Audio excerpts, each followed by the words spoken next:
السلام علیکم دوستوں۔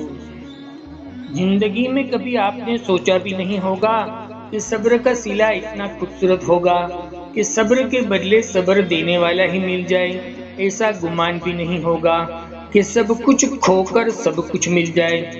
عجیب سی زندگی کی پہلی ہے۔ زندگی جیت کر کبھی انسان ہار جاتا ہے اور کبھی ہار کر بھی جیت جاتا ہے، اور واقعی سب کچھ ہار کر بھی اللہ کو پا لینا یہ اصل جیت ہے، کیونکہ ہر جیت پرسکون نہیں ہوتی اور ہر ہار بے سکون نہیں ہوتی۔ جان رکھو، اللہ کی محبت کے علاوہ ہر محبت آزمائش ہے۔ جیسے حضرت ابراہیم اور حضرت ایوب علیہ السلام کی آزمائش ہوئی تھی۔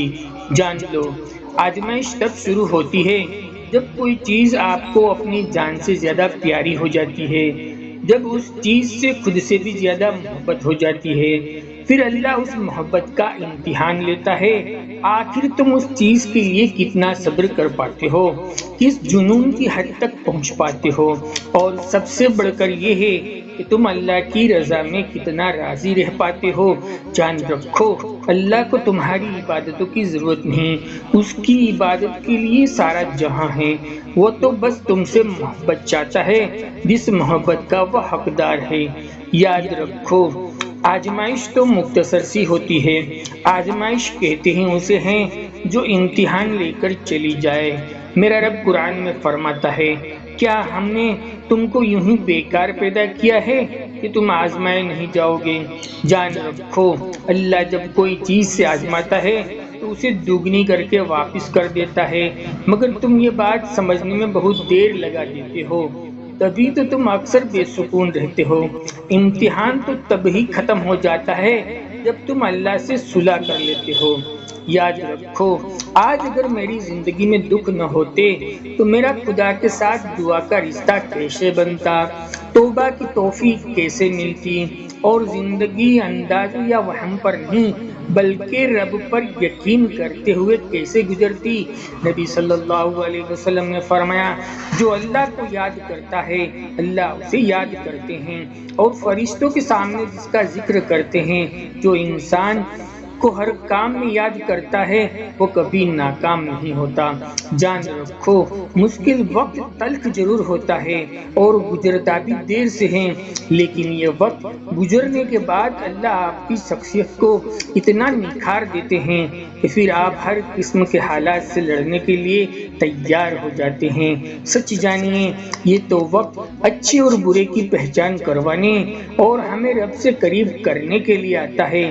اللہ کھرے اور کھوٹے کی پہچان کروا دیتے ہیں کہ کون تکلیف کے اچھے دوست ہیں اور کون تکلیف میں ساتھ چھوڑنے والے ہیں۔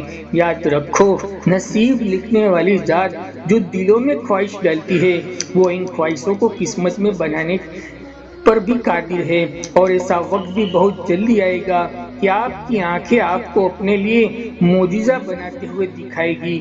جیسا حضرت ایوب علیہ السلام کی بیماری بھی دور ہوئی اور اللہ نے ان کا کھویا ہوا سب کچھ دوگنا کر کے لوٹا دیا۔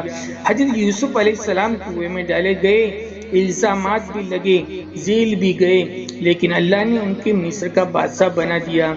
جان رکھو، ہر واقعے کے بعد اللہ فرماتا ہے، دیکھو عقل والوں کے لیے ان میں عبرت ہے، نشانیاں ہیں، مطمئن ہو جاؤ، غم نہ کرو، ان قریب تمہارے حالات کو اللہ ٹھیک کر دے گا، ایسی کامیابی کے راستے اور وسیلے فراہم کرے گا کہ تم حیران رہ جاؤ گے، ان راستوں سے معجزہ کرے گا جہاں سے تم نے کوئی امید بھی نہیں لگائی تھی۔ غم نہ کرے، یہ راتوں کے اندھیرے چھٹنے والے ہی ہیں اور وہ سورج طلوع ہونے ہی والا ہے جو آپ کے لیے خوشیوں کا پیغام لائے گا انشاءاللہ۔ دوستو، اگر آپ کو ویڈیو میں ذرا سا بھی دلی سکون ملا ہو تو ایک لائک ضرور کر دیجئے، جس سے ہماری حوصلہ افزائی ہوتی ہے۔ اللہ آپ سبھی کو خوش رکھے، آباد رکھے، زندگی رہی انشاءاللہ پھر ملیں گے ایک اور خوبصورت ٹاپک کے ساتھ۔